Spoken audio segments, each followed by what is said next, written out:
Hello guys, good morning. तो आपको पता है ना कि ये न्यू सीरीज़ स्टार्ट की गई है जिसके अंदर रीट में जो नवविज्ञान के PYQs आ रखे हैं 3 पेपरों में वो करवाने वाली हूँ। बाकी आप लोगों ने इंट्रो वीडियो देख ली होगी और अगर नहीं देखी तो प्लीज़ देख लेना। उसके अंदर आपके लिए कुछ इंस्ट्रक्शंस भी है लास्ट टाइम के लिए, क्योंकि बहुत से बच्चे टेंशन में घूम रहे हैं ना। मैंने कल कम्युनिटी पोस्ट में एक पोस्ट डाला था, तो आपको पता है ना, मोस्टली बच्चों ने ये टिक करा है कि टेंशन में है, तो टेंशन तो लेनी ही नहीं है। आपको पहले भी बोला था, ठीक है। तो ध्यान रखो अपनी पढ़ाई का, अपनी सेहत का और खुद का। चलो अब बहुत सारी बातें ना करते हुए साइकोलॉजी की क्लास को स्टार्ट करते हैं, ठीक है।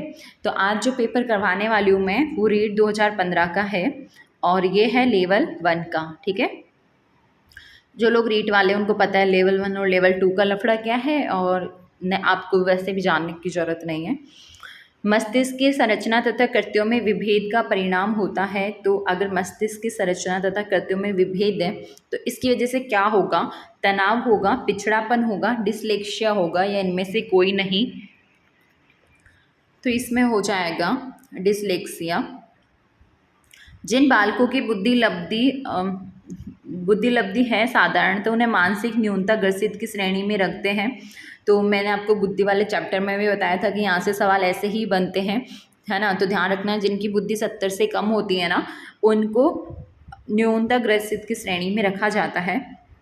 बच्चों में अमूर्तमान प्रत्ययों को ग्रहण करने की योग्यता होती है। तो अमूर्तमान प्रत्ययों को ग्रहण करने की योग्यता कब आती है? मैंने आपको अमूर्त और मूर्त के बारे में बहुत अच्छे से एक्सप्लेन किया था बेटा। तो इसके अंदर प्रतिभाशाली हो जाएगा। तनाव को कम करने के अप्रत्यक्ष ढंग कहलाते हैं। चलो मैं आपको मूर्त और अमूर्त बता ही देती हूँ। देखो, मूर्त वो होता है जो आपके, जैसे आपके सामने टेबल रखी हुई है, राइट, और आप उसके बारे में सोच रहे हो, अच्छा ये लकड़ी की बनी हुई है, अच्छा इसके 4 पैर है, अच्छा ये ऐसे, अच्छा वो वैसे। बट अमूर्त चिंतन वो होता है जो आप माइंड ही माइंड काम कर रहा है उसमें। मतलब ऐसा होता है ना कि जैसे कल्पनाओं में होके कोई कवि जैसे कविताएं लिखता है, तो इमेजिनेशन टाइप की जो चीज़ें होती हैं ना, जैसे क्रिएटिविटी, आप कुछ बना रहे हो तो आप सोच रहे हो किसी भी टॉपिक के बारे में जो आपके वास्तव में आपके सामने नहीं है, बट फिर भी आप उसके बारे में अच्छे से सोच विचार कर पा रहे हो, तो वो अमूर्त चीज़ें होती है, राइट। तो ऑब्वियस है प्रतिभाशाली बच्चे ही तो ये कर पाएंगे ना, बस वही चीज़ थी। तनाव को कम करने के अप्रत्यक्ष ढंग कहलाते हैं। तो तनाव को कम करने के अप्रत्यक्ष ढंग कहलाते हैं रक्षात्मक यांत्रिकता। निम्न में से कौन से सामाजिक रूप से वंचित की समस्या नहीं है? तो निम्न में से कौन से सामाजिक रूप से वंचित की समस्या नहीं है? तो सीखने के लिए प्रेरणा का अभाव, है ना, या फिर सृजनशीलता को पोषित होने के अवसर नहीं मिलना, या रहने के लिए स्वस्थ परिवेश। तो ध्यान रखना, रहने के लिए स्वस्थ परिवेश। समस्या नहीं पूछा है आपसे, जल्दीबाजी में नहीं वाले सवाल गलत करके आए ना तो देख लेना फिर, ठीक है। शिक्षण प्रक्रिया में विद्यार्थी, तो शिक्षण प्रक्रिया में विद्यार्थी क्या है? तो ध्यान रखना, आश्रित चर है, डिपेंडेंट वेरिएबल। आपको भी पता है विद्यार्थी तो डिपेंड ही होगा ना। इसके बाद में नेक्स्ट क्वेश्चन है, निम्न में से कौन सा मूल्यांकन का प्रकार नहीं है? तो मूल्यांकन का प्रकार नहीं है इसमें से मानक, इसके अलावा निर्माणात्मक, योगात्मक, CCE मूल्यांकन के प्रकार होते हैं। NCF 2005 बल देता है। तो NCF 2005 किस पे बल देता है? करके सीखने पर, ठीक है। निम्न में से कौन सा मूल्यांकन के त्रिकोण का भाग नहीं है? तो मूल्यांकन के त्रिकोण का भाग नहीं है शिक्षण अनुभव। इसके अलावा शैक्षिक उद्देश्य, मूल्यांकन और अधिगम अनुभव जो है भाग हैं। क्रियात्मक अनुसंधान के महत्व के बारे में निम्न में से कौन सा कथन सही नहीं है? तो इसमें से जो ऑप्शन से है वो गलत है, मतलब कि ये सही नहीं है कि समस्याओं का हल अभ्यास में आया जाता है और मूल्यांकन नहीं किया जाता, ऐसा कुछ भी नहीं होता। RTE एक्ट 2009 के अनुसार शिक्षक हेतु प्रति सप्ताह कार्य घंटे हैं। तो इनके अनुसार कितने घंटे काम करना पड़ेगा हफ्ते भर में? तो वो है 45 घंटे, ठीक है। तर्क जिज्ञासा तथा निरीक्षण शक्ति का विकास होता है। तो तर्क जिज्ञासा तथा निरीक्षण शक्ति का विकास होता है 11 साल में। शारीरिक विकास का क्षेत्र है, तो शारीरिक विकास का क्षेत्र है स्नायु मंडल, मांसपेशियों की वृद्धि, एंडोक्राइन ग्लैंड्स, उपरोक्त सभी, ठीक है। वातावरण वह भारी शक्ति है जो हमें प्रभावित करती है, ये किसने कहा था? तो ये कहा था रोस ने। अधिगम अंतरण का थॉर्नडाइक सिद्धांत कहा जाता है। तो अधिगम अंतरण का थॉर्नडाइक सिद्धांत क्या कहता है? वो कहता है अनुरूप तत्वों का सिद्धांत। ठीक है, कि मतलब जो अधिगम अंतरण का थॉर्नडाइक सिद्धांत का दूसरा नाम तो अनुरूप तत्वों का सिद्धांत। निम्न में से कौन सा वंशानुक्रम का नियम नहीं है? तो इनमें से कौन सा है जो वंशानुक्रम का नियम वो नहीं है? वो है अभिप्रेरणा की अवस्था तक बालक की दृष्टि एवं स्वर्ण इंद्रियां पूर्ण विकसित हो चुकी हैं।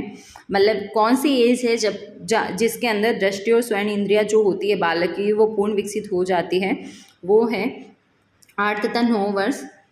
इस अवस्था में बालकों में नई खोज करने की और घूमने की प्रवृत्ति बहुत बढ़ जाती है। तो कौन सी अवस्था में बालक? तो ध्यान रखना उत्तर बाल्यकाल में। निम्न में से कौन सा उदाहरण अर्जित प्रेरक का है? तो अर्जित प्रेरक का उदाहरण इनमें से ब और से दोनों ही हो जाएंगे, पुरस्कार और रुचि। ठीक है, अब आप सोच रहे होंगे ना कि इसके दो कैसे? तो बात ऐसी है कि जैसे होता है ना कभी कभी गलती से दो ऑप्शन मतलब डाल दे जो सही हो सकते हैं, तो ऐसे टाइम पे क्या होता है फिर सवाल डिलीट होते हैं ना बेटा।